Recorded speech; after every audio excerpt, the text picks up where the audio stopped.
Welcome, everybody, to Para-American Radio. As always, I'm your host, Chad Calek, back again with my best friend, my Peyton to McMahon. That's a good one, right? That's a good comparison. Were you an 85 Bears fan? Oh, wow, yeah. My Peyton to McMahon. That's a good one. Yeah. Justin Holstein is back here with us, and this is the most exciting episode that we've recorded yet.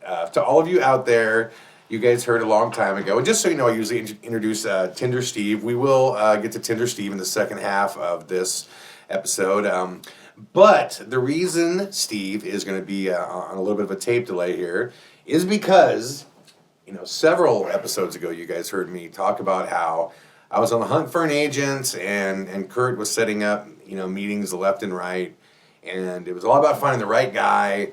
And I told everybody, I said, I think I found the right guy. I met with this dude, and he's just fucking awesome. I love this guy.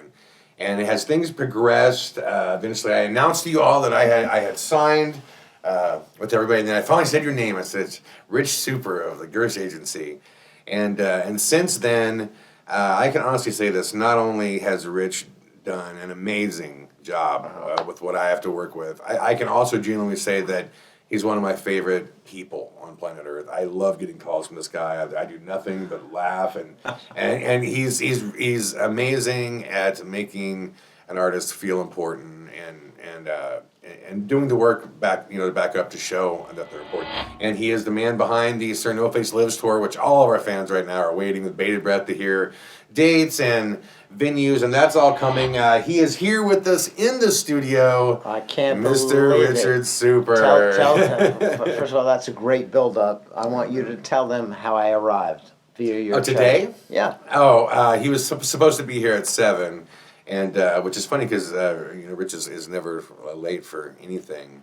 And he wasn't here, and I was calling, his phone wasn't working, and I was actually starting to get kind of pissed, because I'm thinking, man, if he doesn't show up, I'm going to be pissed, Not me. No, he finally got a hold of me, and he was like, I'm blocked in, my car's blocked in, and where his office is, he has the most amazing office. It's on Main Street in Santa Monica, which, if you were out here, you would know this is like, the prime property to have, But unfortunately, all of Santa Monica deals with parking issues because there's just not enough parking. How was my car parked on an angle? Yeah, it was totally jacked up and jacked in. So I had to go pick him up and bring him here. I'm like, kid, get me over. And he was like, so he did. He finished the whole day of work. It's like 7:30, almost 8 o'clock at night. I'm exhausted, and man. I'm so tired. And I got to the one story too. This is, when it comes to agents, you always hear you're going to get one thing or the other, and most of the time you hear it's going to be the nightmare. And I know why. For those that don't know, agents essentially, because I can't just assume our audience knows, they essentially foster what you have and monetize it and turn it into a living. That's the goal, right? To get you work, to create opportunity for you. Correct. That's the goal. Wow, that is a great goal. Yeah, it's a real great goal. That's one of the hardest things to do in this business. It's a brutal responsibility because you're not just dealing with, getting, you're not just monetizing, you're protecting a brand. And really what you're doing is you have a responsibility. It's like an ER, man. People come in, you got to save a life. Yeah. I'm not saving your life, but I use it. But that's the intensity. You can't take it. But you want your agent to feel that way. I mean, you want them to have that kind of sincerity to it. Right, absolutely. It's definitely, you don't, take it lightly, man. You don't, there's no, you deliver bad news. You deliver great news. You foster, talent. You really, it's very intense. Actually. Well, the nightmare that artists worry about is they worry that they're going to get an agent that will connect with them, basically let them do the work, not really put that much into it, and then take a piece of it. Right. And there's a lot of that goes on. Unfortunately, there's a lot that goes on. No, you don't think there is? I do. Yeah. But it's going to be in my book called Douchebag. It's Right. going to be. It happens a lot, and that's the fear artists always have. For example, I'll give people an example. My manager, as many people know, if you don't, is Kurt Smith. He's a singer for Tears for Fears. Very successful guy, has a lot of power. He could get people to be my agent. Yeah, with the phone call. He could say, "It's my buddy. Can you help me out?" that doesn't ultimately do anything for me. No. I need someone to be my fan. You know what I mean? Totally. I need someone to love me as much as they love Kurt's. You know what I mean? Yeah. Well, so that's hard. You know. The thing is again, you know, to recount when you were in me, you, and Kurt were in my office. I wasn't. You know, we were talking as you know, it was already done. Oh yeah. It was so natural, and I'm like, okay, so. I was like slowing you down. I'm like, so here's how we do this. Yeah. I wasn't thinking like, how do we do this? I'm like, all right, here's where we go. It was so cool. It was how the greatest happened, thing, and that's very rare, man. I don't, you know, on my side, I don't find that. Well, on my side, you know, forever Kurt held me off on doing the agent thing. He was like, When he "You're called, building I'm it." like, when I got the email, I'm like, tears for you know. What is going on? Yeah. Did they want me to rule the world? I mean, like, what's it? Well, Like, he held me off forever. It was just like, build it yourself. We're going to Very hold smart off guy. until you get to an agent, so then you have the cards in your favor and all that. And the first, like, 2 or 3 situations that we were in, admittedly, what I do is so different. Yeah. Like, there was one that wasn't going to work, 2 that I'm sure would have been happy to be Kurt's buddy, but we both knew, like, I don't know that they get it, you know? And Kurt didn't feel that way. And for whatever reason, after he first spoke to you, when he called me, he said, I think I got the guy. I think I got, you know, your guy. And I was excited, you know, but, you know, somewhat skeptical. You never know. Yeah, and totally. Wow, I'm I can flattered. truly say this, man. I knew in 5 minutes. Huss, I mean, yeah. Huss called you early in the morning. I had to call him early in the morning at 8:30. I'm like, before he had his glass of milk. You know, I'm like, he was in bed. I'm like, I'm just getting to you before your fucking tension and anxiety gets to me, baby. Did you know Kurt before, or was that? No. That was your first yeah. introduction, huh? How that happened was a really wonderful guy worked for me. This guy Justin, and he is he's been with me for. Well, he's no longer with me, but for about 6 years. And I kind of groomed him and made him a really cool agent, and he's doing great, and we're dear friends.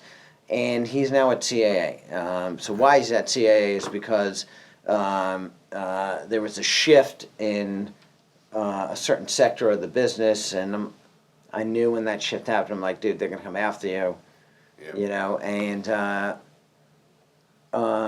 I wasn't ready at the time to make the move with him. I was involved in, you know, the brewery, my brewery, and different things. So he's the one who said to Kurt, you know, like, hey, there's only one guy. So, that's exactly what he said. He said, there's a perfect guy for this. There's only one guy, and I, by accident and necessity, kind of. Years back formed what's now called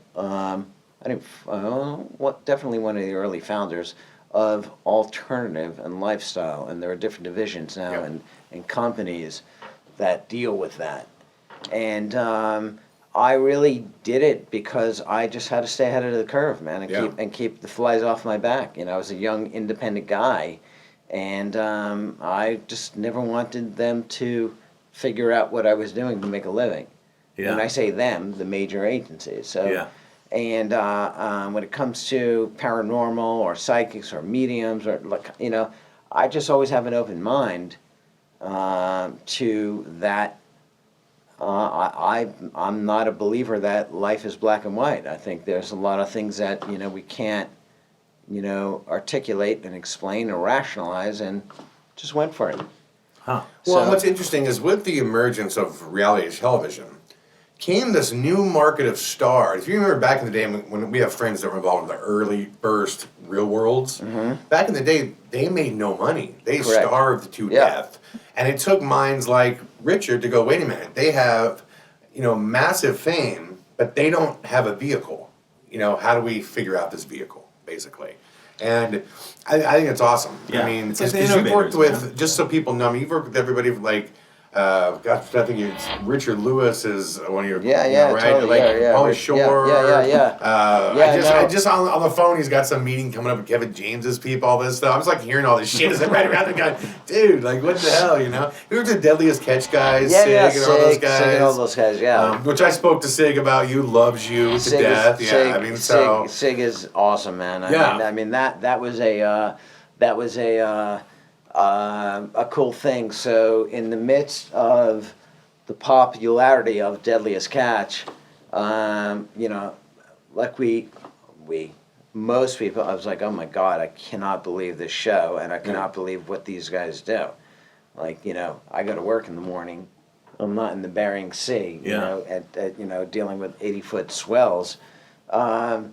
And my dear friend Jeff was Sig's attorney, and I'm like, I'm going to make a show. And they're like, what are you talking about? I'm like, well, you know, after the catch, it's just them shooting the shit and having cigarettes and having cocktails, and Mike Rowe is interviewing them, and let's take it to the stage. And we did, you know, because the thing is, when you have fans, they want to see or learn so much more about you that they can't on TV. They want to, like, if you got a fan, well, you know, I mean, you know, like, they want to know about your life, man. They want to know every detail about every it. detail, like you know, and you know, within reason, you know, protecting, you know, an artist's boundary. They want to know, you know, what commercials, you know, edit out, and we'll be back after this. You know, they want to know all of it. Right. You know, it's interesting. With somebody like Sig, is he still doing that out on the boat and all that? Yeah, yeah. I would think at some point, you know, there's like a crossover. We are in the entertainment industry. We do this, right? He was a guy on a boat, right? That's But what that's he a did. family legacy, though. That industry. Well, that's that boat, that yeah. I business, think he, you know, there's, you know, I think, you know, that's all he knows. Yeah. You know what I mean? And that's his history. And I think, and it's lucrative. yeah, it's lucrative, Yeah. and he's a brilliant captain. He's Yeah. a brilliant guy. He understands, you know, the difficulties, you know, what would kill most people. It's like, you know, common nature for, you know, like Right. secondary. Right. Huh. Yeah. I just wonder, like, through the course of that, if they get to the point where it's like a whole new education, right? When you're going into doing this entertainment type stuff. Well, he's very proud of it. Like when I met him in Austin, Sig, it didn't take long before he was telling me about how he's a part of the Disney family because he did the voice on one of the Disney cartoons. Like he's very into, and he's been into different red carpet things. Like Kurt also ended up talking to him for a long time too, because he was looking to take on a manager at some point. Somebody green? Is your phone again? I'm I'm trying to call Sig. Let's see if he answers. Let's see if he answers. That's such a fucking hustle. That's a Hustle Simmons. That's man. Hustle Simmons. Like, who you calling? I'm like, Boo. Your call has Oh! If you would have answered, it'd have been legendary. all right, doesn't mean it's not gonna happen. Just, I'll fucking die. 5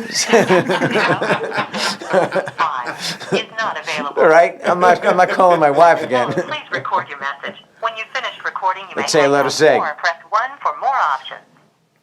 Sig, what's up, Rich Super, and It's Chad Kalek. What's going on? And Justin Holstein, PARAMERICAN Radio. you're on a podcast, my man, and you could be out catching salmon, or I don't know where you are, but sending you my best, and call me back.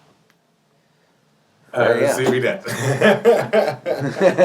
That's awesome. Yeah. But Kurt ended up talking to him for a while too, and what I got out of it is that he's gonna take it for all it's worth, obviously. But at the end of the day, like they're multi-generations of doing this. You know what I mean? Yeah. These kids are gonna end someday.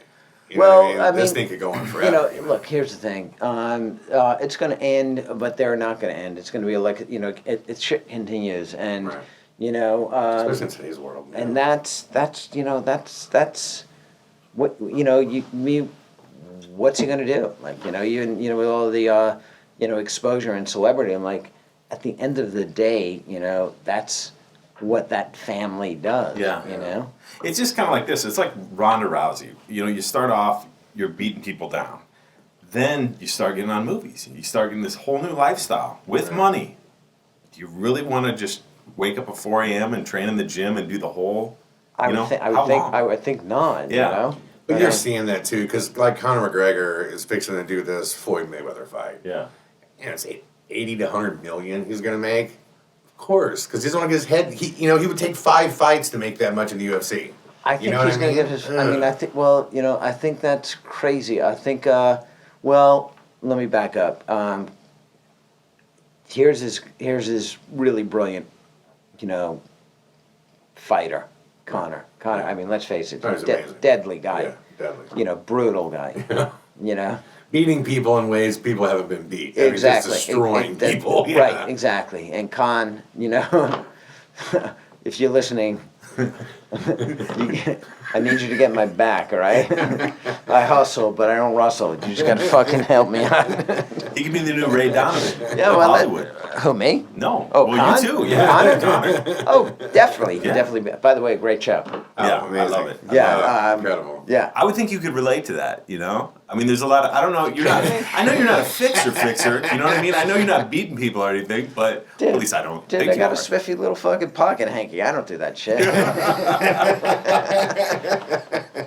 No, I'm not a fixer, but yeah, can I relate to it? Yeah, but let's get back to. All right, hold on here, baby.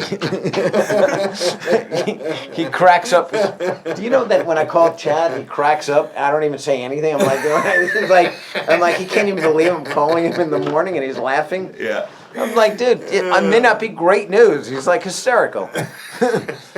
All right, so here's Connor, who arguably is one of the meanest at 175 pounds. He'll take you down even if you're 475. It doesn't matter. I mean, let's face it. Let's give him. But then you got, Floyd, who's just this genius boxer. Yeah. And if you're boxing. It's a no lose for Connor. If Connor loses, what did he lose? Floyd's not coming into his sport. He's going into Floyd's. And he's taking on a guy who's never lost. You're not going to beat Floyd. I don't think he gives a fuck. I mean, seriously, like you're not going to beat him. Floyd is so fat. Well, here's the only thing he has. Connor is bigger. Connor's deadly with that left. You want to know who Floyd's been wobbled by every time, all 3 times? Left-handers. All right. Wait He's a minute. 27. Wait a minute. So I'm going to give myself a compliment. Left-hand. You're right. No, I totally agree with you. I'm like, what did I say earlier? It's like I don't box. I just do I go to training class and I do a left hook. Floyd's been 3 times in his life he's been wobbled and fucked up where he was in trouble. All 3 times came to southpaws. Floyd's 40. His hands are busted up. I mean, admittedly, he's got hand problems. Look, if Connor gets lucky, which happens all the time in boxing, he is the greatest thing on 2 feet to ever fight. I mean, at that point, he's like a 9-belt champion. All of Floyd's plus the 2 he owns in the UFC. What's the loss? If he loses, everyone says what you said. He's not going to beat him.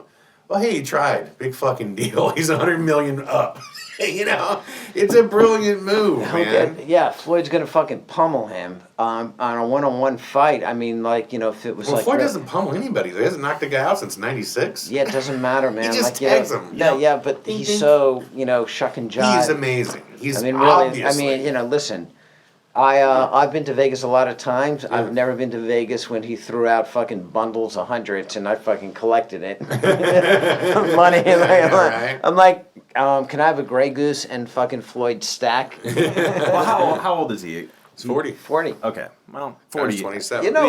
But he's in brilliant shape. He's a great fighter. I mean, yeah, he might as well be 25, right? Yeah, just, honestly. The only thing that's busted up are his hands. They say his hands are really bad. He's got really, from so many times of, the hands only take so much damage, you know what I mean? And at 40 years old, his hands are busted up. Totally. So yeah, he's not going to knock anybody out. You know what I mean? But the average guy, you don't want to mess with. Well, the average motherfucker he'll destroy, right? Done. You know what I mean? Right, of course. Yeah, same thing with Connor. I mean, can you imagine if you really How were old to... is Connor? 27.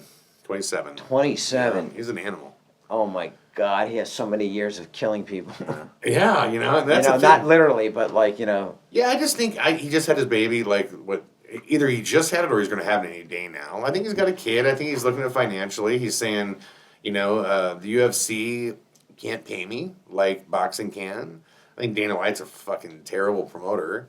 UFC is a weird industry where they don't really they have rankings, but they don't really follow them. Like GSP's coming back to fight their middleweight champion. So the number 1 contenders just got to sit and wait because this guy came out of retirement. It's just weird. It's like, is it entertainment or is it a sport? Yeah. You know what I mean? They can't really figure it out. It's that's a really well, great WME question. just bought it, so it's going to be a lot more entertainment now. Yeah, you know what I mean? but it's You know, I mean, it's tough, man. It's brutal. I think it's brutal. Yeah. You know, I mean, I think these are real trained, you know, fighters. I mean, you know, they'll make it, you know, they'll throw the steak and sizzle on it now, but brutal. They still want to fight, right? Yeah, they still want to fight. At the end of the day, these guys want to fight. Yeah. You know? Well, let's get a little bit about where you're from, though. You're a New Yorker, correct? Born in Brooklyn, yeah. Born in Brooklyn. Yeah, I used to say that quietly because before it became hip, you know, everyone was like, Spike Lee's backyard. yeah, man.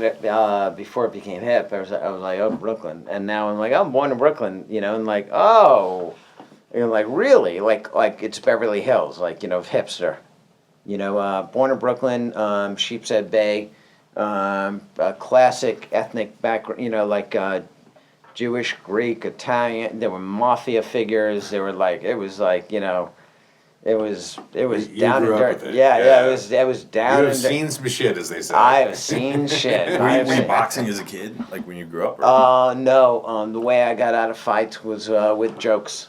That was my personality, man. I chuck and jive and just be like, I tap dance, like, you know, and you know, you had to I was a scrawny kid, and you know, just use my personality. But I was a classic, you know, low income family guy kid, and paper route and New York Post and you know, I was. You said the lemonade stand. You told me like any way you could make a buck. Any way I could make a buck, just to you know, snowstorms, shoveling snow and knocking on doors, lemonade stands, you know, dealing, playing poker with friends, grabbing $1 here, $1 there, you know, reselling fireworks. You know, if somebody gave me some bottle rockets, you know, I'd see if any, you know, I was I was right out of a Bronx Tale. I mean, this is like, you know, this is really a Bronx Tale. So what was the first step into going the direction of being an agent? Yeah, what made you want to do this? Well, you know, I have, my family comes from a history of working in the garment industry. I mean, like they were like, that was just a trade. You know, my grandfather was a pattern maker, and that was just, and that was run by Jews and Italians, and you know, there was all mafia influence back then. I'm like, hey, pay me off, or, and I never saw myself in that career. I didn't know what I wanted to do, and I think initially. In 12th grade, I had a very dear friend, you know, and still have him, whose dad was a partner or an investor in a famous comedy club called Catch a Rising Star, and that was a really, you know, that was like one of the eminent. That was it, man. It was the Improv. It was Catch a Rising Star. It was we're all the you know. All the big names made it Yeah. All the early SNL guys, and it was a who's who. And we used to go there every once in a while on, you know, on school nights or weekends, and, you know, illegally drink. And, but really not even about that. It was just like, you know, I got exposed to that world of comics, and that, you know, it hit me really hard. I definitely related to that, and it became very indelible in my mindset. I was like, I don't know what I thought I wanted to be a comic, but it never left me, that impact, that exposure.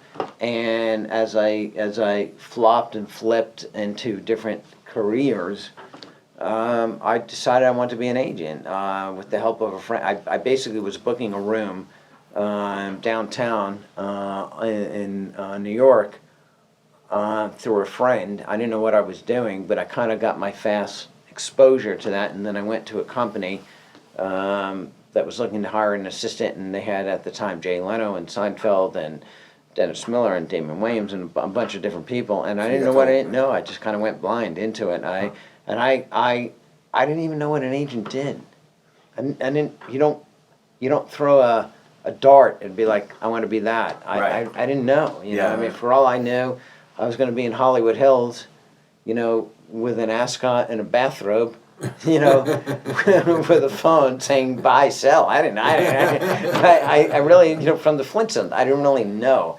I fell into it. Did you try to do comedy along the way then? I did. I hosted this show in New York, and I thought that was it. I'm going to be an artist. But, you know, here's the thing I learned. The guys that, you know, we now know, they don't have a choice. You know what I mean? Like, they are who they are. There's, you know, I had a choice. And so I realized early on that, you know, the greatest thing about from the comedy scene I could tell you, certainly the New York comedy scene, is it's really heavy, man. No one's trying to knock out 10 minutes just to get a TV series. They're getting on stage to survive. Yeah. You know, and I say that in the most complimentary way. You know, like they don't have a choice. I It's a had real a deal choice. there. Yeah, Yeah, it's it's a a real real It's deal. very heavy, Yeah. you know, and when I was coming up, you know, there's some great artists, and I realized that I want to be on the other side of that, and those great artists, you know, were Louis C.K. and Chris Rock and Adam Sandler and Dennis Leary and Sarah Silverman, and you know, there was a whole, you know, Greg Fitzsimmons. There was a whole crew, you know, Artie. There was a whole crew of really great stuff, and I realized that on the other side, I could, you know, there was something really, really special that I wanted to be a part of, and help bring their voice Right. to the people. Yeah, you kind of find your talent set as you grow up. Yeah. You know, and again, so I just went for it. I mean, you know, I just realized I didn't have what they had, and that's, you know, again, they had no choice. They are who they are, you know, and that's what they're not looking to. Really, really prolific, you know, people. Did you know Louis C.K. in those early days? I did, yeah, Huh. yeah. Because so Steve is fascinated. He watches Louis C.K. all the time. So Oh, wow, he's got okay. me watching it now. The Louis. Yeah, Louis yeah. show. And Louis is a, you know, it's the coolest thing. Louis, like a lot of great artists, are, you know, 2 decades overnight success. Right. You know what I mean? Like, you know, he was, you know, he's always been very prolific. He's definitely, he has such a unique voice, and you know, he was always a filmmaker. He was the one out of so many of them that was, you know, doing you know artistic stuff above and beyond the, you know, the stand up scene, and yeah, really wherever he is today, you know, God bless him. You know, he's worked really hard. it was interesting because there's a churn. It seemed like who's the big huge comic who died like 4 years or 3 years ago? Skinny guy, gray hair. Anyway, he was speaking at his memorial, and he was really talking about the idea that he had a 15-year career of just crap. I mean, he wasn't going anywhere. Louis C.K. wasn't, you know, and he was looking at. God, I'm surprised I can't remember this guy's name. Huge artist. Who? He died. Who? He was in Bill Maher quite a bit. Is his last name with a G? He was the one who was totally like making fun of the whole idea that you believe in a guy in the clouds, God, you know, that you who loves you and blah blah blah. That sounds like 100. Yeah, he was the one who wrote the book on that though. Anyway, so there was this switch though that Louis C.K. realized that he needed to quit trying to refine and hold on to this old material and just start talking about himself, you know. So he threw away all his material. George Carlin. Okay. Yeah. He was saying all this at Carlin's thing. Yeah. Probably not the story. You like George Carlin. It was like, I mean, honestly, you're like, who was that guitar player? He was a lefty. He played at Woodstock. I'm like, Jimi Hendrix? Yeah, I mean, like, George Carlin, oh my God, I don't even know where to start. in his brilliance. That's heavy. Yeah. Yeah, George is, but really, Carlin. Yeah. Well, it's really neat. I just always see that, to me, comedy is such an interesting thing because it's so personal and you have to develop this connection with your audience, and that there's so much timing with it and everything else. Yeah, totally. And you realize, it really, I could see him when he got pretty emotional about it. I mean, it was George Carlin's, funeral, whatever, but when he was talking about the idea that he just saw George Carlin saying he was doing a new special every year, and he's thinking, how is this guy doing it? It's like new content. Every year he's going through a whole new set of new content. Yeah. And he said, you know what, I just start over every year. I throw everything out. And he's thinking, it's taken me 15 years to get this shitty content that I have. Well, with comics, it's really, really difficult to, develop, an hour. So when you see them in their element, certainly in New York, as I have, that stage is a gym. And really, you're just, kind of working out different things. And, it's really, really difficult. And every pause, every vowel, every sigh, everything about what they do, is a fine-tuned machine. Yeah. And there are those who have to work and develop and perfect and spend their whole career perfecting, an hour or whatever that is, 90 minutes or, And you've seen all of you. Let me ask you some more kind of questions about you. Like, what a lot of people don't know is that when it comes to getting an agent, it's excessively difficult. Correct. And it's difficult because, you are one human being. Right. So right. It is finite the number of people that you can be successful with, and you can take on too many to the point where you saturate. And now all suffer because there's you're pushed too thin. Yeah, totally. So you have to be extremely you got to make sure, right, that if you pick someone, you got it's got to work because right. I've seen the time you put into me. And admittedly, it's been a lot. It's a lot, and I appreciate it. I love the fact that we have this relationship. Yeah. But for the people, for those that don't know, what do you look like? What is the yes and no for you? What is? Yeah, it's a really good question. Yeah, what? Because you told me about a couple guys you passed on since you signed me. So I'm not asking you to lay compliments on me. I'm just saying, what makes you say yes? Is it one thing, or is it a number of things, or how complicated is that process? Yeah, for you? it's a very complicated process, and sometimes it's really not. And it's a really, really good question. It's a let's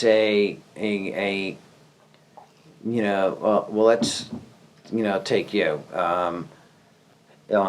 For me, it was very obvious. I can't qualify or quantify.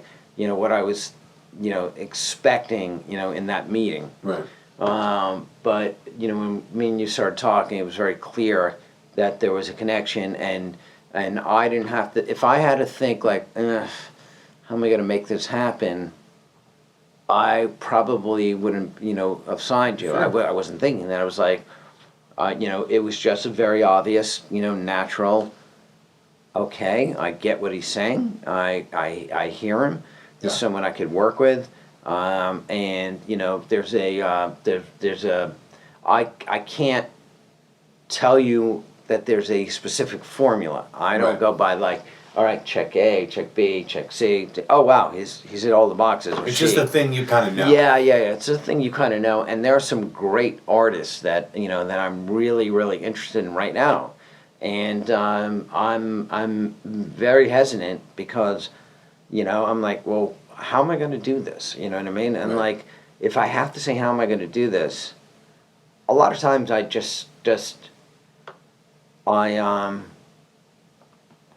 look, there's things in my career, and I've signed artists that are household names, but I felt there was stuff that wasn't going down right for them, and so I was like, all right, I want to add value and kind of correct some wrongs, and then I don't know, man. It's a really great question, and I don't know if I have the answer that's going to be explained to everybody. Yeah, okay. Well, that's fair enough answer. But I do know that the bottom line is I have to see an artist's vision. I have to share it with them, and say I'm gonna get behind this. And I've passed on a lot of stuff and a lot of people. Well, I would assume that, I mean, any agent kind of at your level, it's that top of the line, most of the time's a pass, right? I mean, because you just get stuff constantly. You can't always be saying yes. Yeah. There's some great stuff, and there's some brilliant artists. And again, for me, I don't take it lightly. And I think someone who reps talent and the great people, just the smart, responsible, reps, whether it's a manager or an agent, like you can't take lightly that responsibility. You gotta make it work, and not everything's gonna be pretty. Right. But you gotta get in it's like get in the game. You're gonna get in the ring. Get in the ring. Well, because when you take on an artist, there's a big part of their life that you're going to become in a lot of ways. Oh my God! I mean, Yeah. Totally. It's to me, since we've been working, it's amazing how much of your personal life falls into this stuff. Yeah, you know what I totally. mean? Yeah, because like someone Justin will give me a hard time all the time. He's always saying, like, I brought up that I watched a documentary last week, and he was like, "Dude, you watch TV? You're always working. When do you watch TV?" You know what I mean? Well, I got to tell you, you're unbelievable, because you have, which I love, you're number 2, and I'm number 1 and number 3, and you're saying, well, what do you mean? It's not that you're number 2 and I'm number 1 before you. The way I work is, what the fuck did he just say? exactly. This is the greatest thing. Yeah, you're number 2. I'm number 2. Yeah. And I'm fucking lost. What Yeah. does that mean? Yeah. Deuce, baby, Deuce. You're Deuce. My nickname for you is Deuce. And you know why? Like your left is there. You're like, what the fuck's going on? To my paranormal fans, and they're like, I'm fucking lost on that. Exactly. And I can't be number 2. Only you could be number 2. And I'm not even gonna give you the answer just yet. And you're like, what the fuck? What the hell is going on here? It's like, I totally lost what you said. yeah, there. exactly. Hustle called me number 2. Well, and number 2 is really important, though, so I'm gonna land the plane.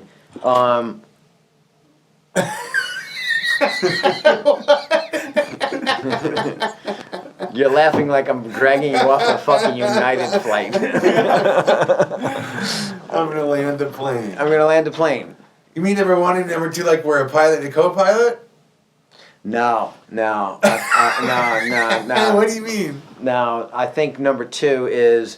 You have a gift that I love, and a talent that I envy, and I always say there's 3 steps to the process.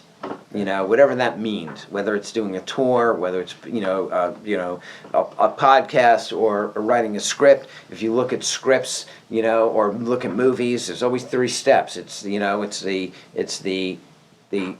part 1, part 2, where it falls apart or it doesn't fall apart. Part 3, the resolve. I can't do number 2, and I look for people that could do number 2. And what I mean by that is you have this brilliant ability to, if I say I need this 1 sheet, if I need, you know what I mean, like yeah. Okay. You have that ability that is a dream, because if I say, hey man, give me a 1 sheet or send me some links or do something, and you are so prolific in your words and how you do something, or send me it, it's really, really impressive. And it makes me want to, and I will lay down the game. I mean, I will draw blood for you, because that is just so brilliant. It compresses time. It makes everything more efficient. That's exactly right. I mean, and a lot of artists don't have that ability, and that is amazing. I mean, it's simply amazing. So number 2 is Hustle catches all the hand signals. what the hell's going on here? You're communicating about the show. Keep going. Jesus He gives Christ. us time cues sometimes. Goddamn, I just got fucking nervous. My car, well, I don't have keys to my car. It's parked on an angle. That's just over there fucking ducking. I'm like, you're looking. I'm like, eye contact. And he's like, all of a sudden, Chad's like shakes his fucking shoulder. I'm like, you think I missed that shit? Are you kidding me?